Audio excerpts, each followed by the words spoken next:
जगमगाएगा, हमारा खून सितारों में जगमगाएगा। हमारे बाद कहाँ ये वफा के हंगामे, हमारे बाद कहाँ ये वफा के हंगामे। कौन कहाँ से इमरान खान का जवाब लाएगा। आपकी भरपूर तालियों में आपका कप्तान, आपका कप्तान वजीर आज़म इमरान खान।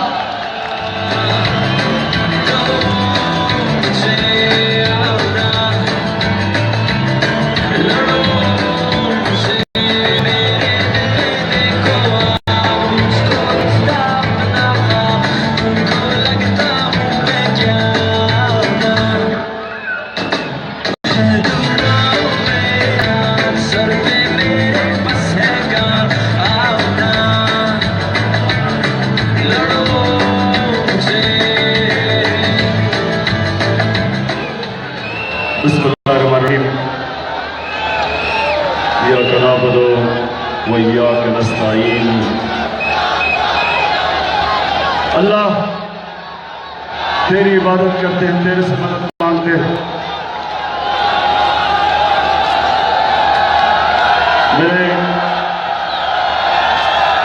मेरे हाफसाबाद के लोगों, अजीज पाकिस्तानियों, माशाअल्लाह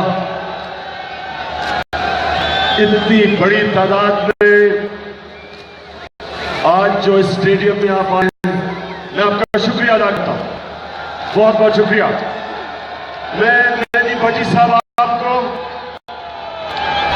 शौकत भट्टी खास तौर पे आपको, क्योंकि धरने में आपने बड़ी जबरदस्त मेरे साथ ड्यूटी दी थी, मैं आपको खास तौर पे खराज तहसीन पे करता हूं। तो हाफसाबाद के लोगों, अब आपने खामोशी से आपने मेरी छोटी सी पहले बात समझ ली है कि करप्शन कैसे दो सबसे बड़े पाकिस्तान के मसले, अवाम के मसले, सबसे बड़े दो मसले, करप्शन कैसे ये दो मसलों का हल होने नहीं देती। सबसे पहले आया कि हाफसाबाद से आपकी वजीर कैसे दवाइयों से पैसा बनाती है, कैसे दवाइयां जिनकी कीमत 100 रुपया होनी चाहिए वो 200 रुपए पे बिकती है, क्योंकि 100 रुपया बीच में अपनी जेब में जाता है। कैसे नवाज शरीफ जब आया था उसके खानदान की एक फैक्ट्री थी, इक़्तिदार के 12 साल के बाद 30 फैक्ट्रियां थी। यही करप्शन है।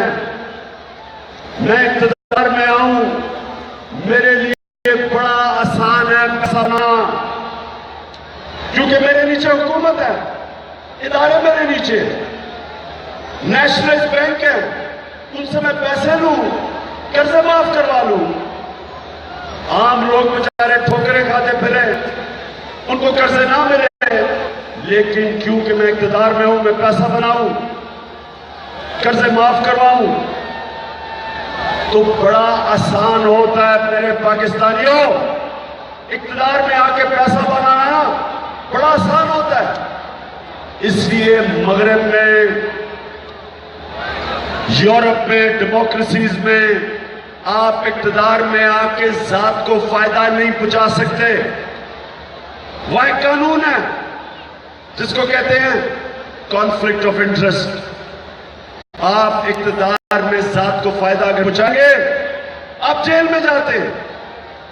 तो यहां आपने अब समझना है कि करप्शन करती, कि अगर वो पैसा हम पाकिस्तान पे खर्च करें अपने लोगों के ऊपर, तो जो अभी सारी बातें बताई गई कि आपके अस्पताल ठीक नहीं, स्कूलों में टीचर नहीं, स्कूलों का मेयार नीचा है, सड़कें टूटी हुई हैं, साफ पीने का पानी नहीं, किसानों को, बेचारे किसानों को जो कीमत मिलनी चाहिए सारा साल मेहनत करते हैं, जो पैदावार कीमत मिलनी चाहिए, किसानों को वो कीमत नहीं मिलती, किसान गरीब होते जा रहे हैं।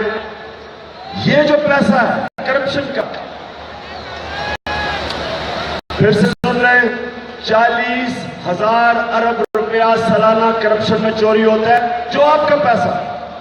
इसमें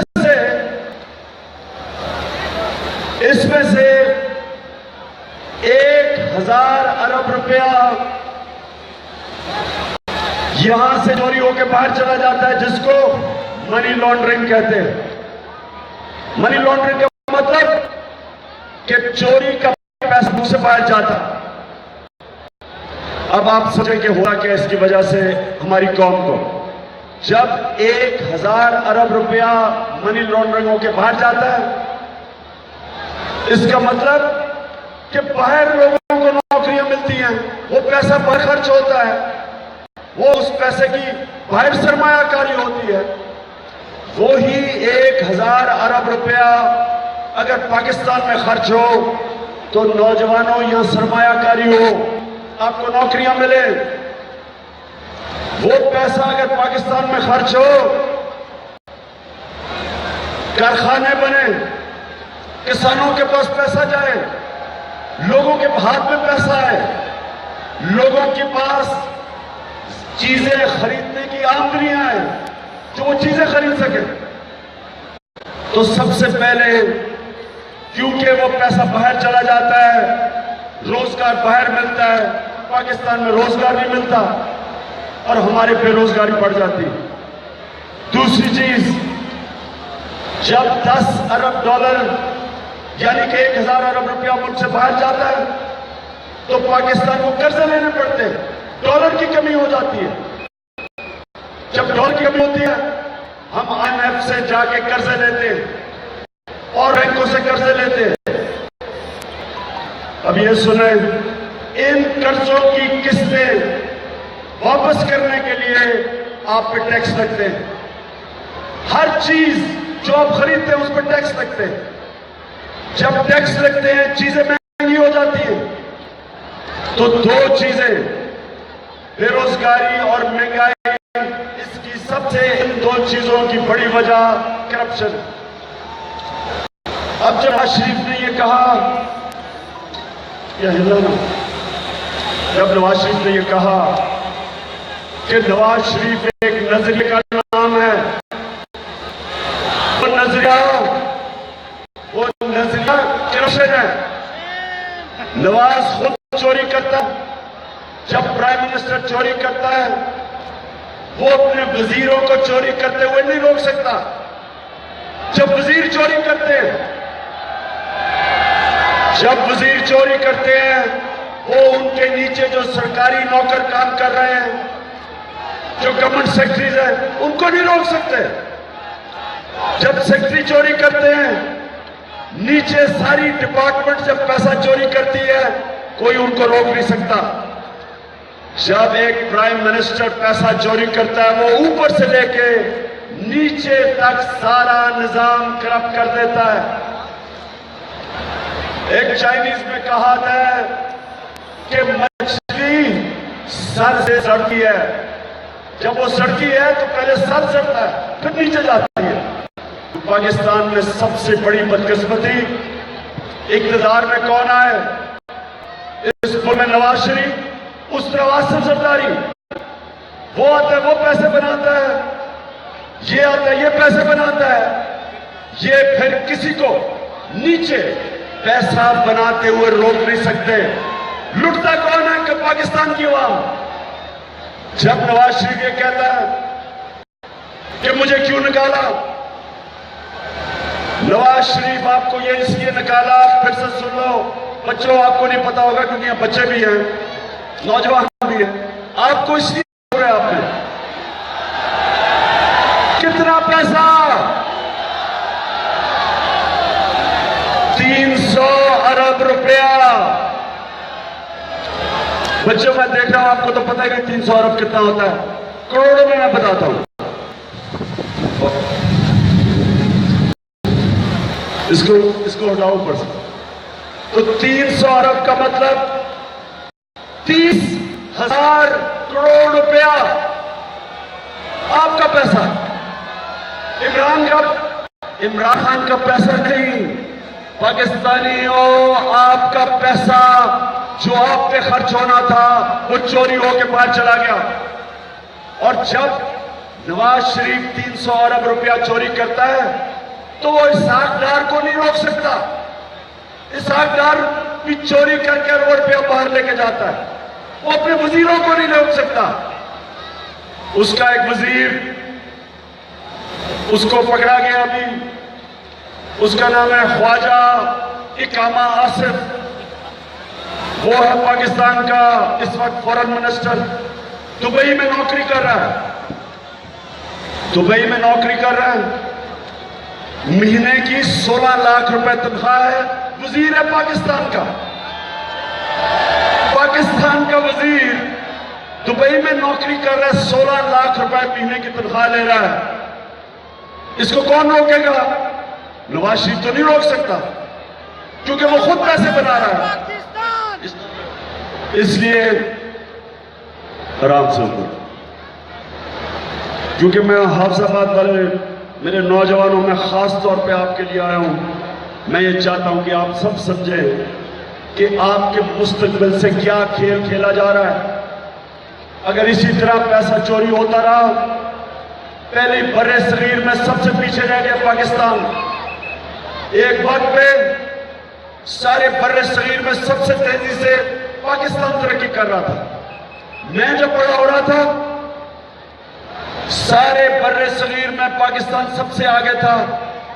हमारे हर तरह हम आगे थे, खुशहाल ज्यादा थे। यहां अस्पताल बेहतर थे, स्कूल बेहतर थे, यूनिवर्सिटीज बेहतर थी। हमारी API दुनिया की अजीम बड़ी एयरलाइन थी।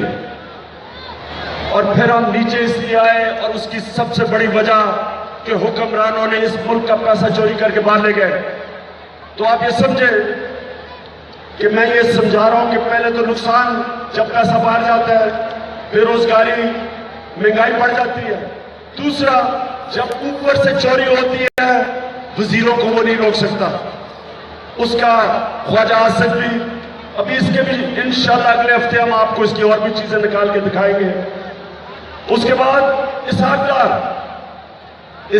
डार पहले क्या था हम सब जानते हैं। आज उसके बच्चे अरबोपति, आज उसके पास इतना पैसा है, दुबई आप जाएं तो आपको हर लोग टैक्सी ड्राइवर बताएंगे कि अरबों अरबों रुपए की इसकी बिल्डिंग है बाहर, इसको कोई पकड़ा नहीं। अल्लाह का अज़ाब देखे इस मुल्क में कि फाइनेंस मिनिस्टर,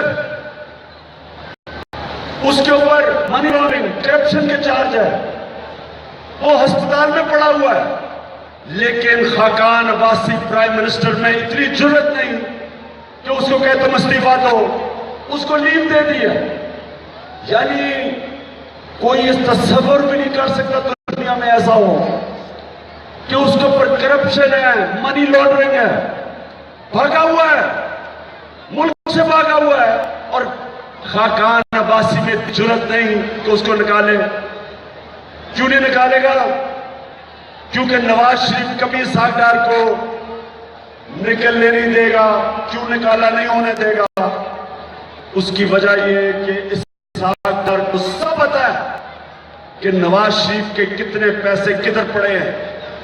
ये नवाज शरीफ के पैसे बाहर लेके जाता था।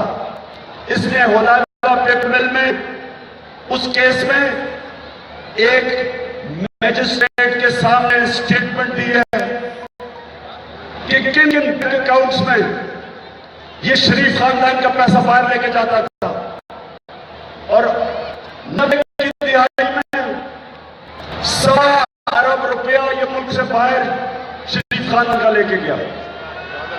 उसके बाद शहबाज शरीफ का नाम है हुदैबा पेपर मिल में। शहबाज शरीफ ने जो अल तौफीक का केस था लंदन में, उसमें ये पकड़ा गया। अब ये केस शुरू होगा, आपके सामने होगा। तो मुझे ये बताएं हाफिजाबाद के लोगों, कैसे वो मुल्क तरक्की कर सकता है जिसके ऊपर वजीर भी, प्राइम मिनिस्टर भी, चीफ मिनिस्टर भी, जब सारे चोरी कर रहे हैं और चोरी आपका पैसा कर रहे हैं, मेरा पैसा नहीं कर रहे हैं, आपका पैसा चोरी कर रहे हैं, तो मुल्क कैसे आगे बढ़ सकता है? इसलिए अब सब तैयारी करें, हम सब तैयारी कर रहे हैं। हमने इन सारे करप्शन के माफिया का मुकाबला करना। हाथ खड़ा करके बताएं आप तैयार हैं मुकाबले के लिए? तब्दीली आई रे, तब्दीली आई रे, तब्दीली आई रे, मालक रब्बों का देता है दुआई रे, तब्दीली आई रे, तब्दीली आई रे, रोक सको तो रोक लो। तो दूसरी चीज अपना हाफिजाबाद के नौजवानों में दूसरी बात करता हूं। अब जरा मेरी दूसरी बात सुनिए आपने। पहली चीज तो करप्शन हो गई, दूसरी चीज एक मुल्क कैसे आगे बढ़ता है, अब अपने इदारे मजबूत करके। आज अगर मगरिब हमारे से आगे है, खुशहाल है, उनके इदारे मजबूत है, उनके टैक्स इकट्ठा करने का इदारा मजबूत है, उनकी पुलिस का इदारा मजबूत है, उनकी अदलिया सबसे मजबूत है। नौजवानों, दूसरी जंग अजीम में जब बरतानिया तबाह हो रहा था, हिटलर जो जर्मनी का सरबराह था, वो बरतानिया को तबाह कर रहा था, बमबारी कर रहा था, खौफ था बरतानिया में। तो लोग अपने प्राइम मिनिस्टर के पास पूछने गए कि प्राइम मिनिस्टर साहब, उसका नाम था विंस्टन चर्चिल, उन्होंने कहा प्राइम मिनिस्टर साहब, क्या हम बच जाएंगे? क्या हम तबाही से बच जाएंगे? ये तो इतनी ताकतवर फौज है जर्मनी की, सारे यूरोप को फतह कर चुकी है, क्या बरतानिया बच जाएगा? नौजवानों जानते हैं क्या कहा उसने? उसने कहा कि मुझे ये बताओ, क्या हमारी अदालतें इंसाफ दे रही हैं? उन्होंने कहा दे रही हैं। उसने कहा क्या हमारी अदालतों पे और इंसाफ के निजाम पे आपको इत्मीनान है? उन्होंने कहा जी है। तो उसने कहा कोई दुनिया की ताकत हमें तबाह नहीं कर सकती। ये क्यों कहा? हाफिजाबाद के लोगों ने क्यों कहा? ये इसलिए कहा कि जब एक कौम के लोगों को इंसाफ मिलता है, एक कमजोर से कमजोर तरीन इंसान जब एक माशरे में उसके हकूक की उसकी अदालतें तहफ़्फ़ुज़ करती है, वो ताकतवर के सामने एक आम आदमी अदालत में जाता है और इंसाफ मिलता है, कोई उसके ऊपर जुल्म नहीं कर सकता, क्योंकि रियासत एक आम इंसान के हकूक की हिफाजत करती है। चाहे वो गरीब किसान हो, चाहे वो बच्चे हो, चाहे वो ख्वातीन हो, चाहे वो हमारी अकतें हो, जिस तरह हमारी मसीह बरादरी आई हुई है, चाहे वो जो भी हो, जो कमजोर तबका हो, जब एक मुल्क की अदालतें, जब एक मुल्क की रियासत अपने कमजोर तबके की हिफाजत करती है, उस कौम को कोई शिकस्त नहीं दे सकता। ये याद रखें, अल्लाह का हुक्म है कि मेरी जमीन पे इंसाफ कायम करो। कुरान में अल्लाह में हुक्म देता है, और इंसाफ जब एक कौम को मिलता है, कोई ताकत उसको तबाह नहीं कर सकती। इसीलिए हजरत अली रज़ी अल्लाह ताला ने कहा था कि कुफर का निजाम चल जाएगा, लेकिन जुल्म और नाइंसाफी का निजाम कभी नहीं चल सकता। ये है वजह दूसरी कि पाकिस्तान एक अजीम मुल्क नहीं बन सका। कमजोर के लिए एक कानून, ताकतवर 35 रुपया कटता है हर महीना आपका, आपके पैसे पे पीटीवी चल रहा है, और पीटीवी कर क्या रहा है? जो सरकारी चैनल है उसने प्रोपेगेंडा कर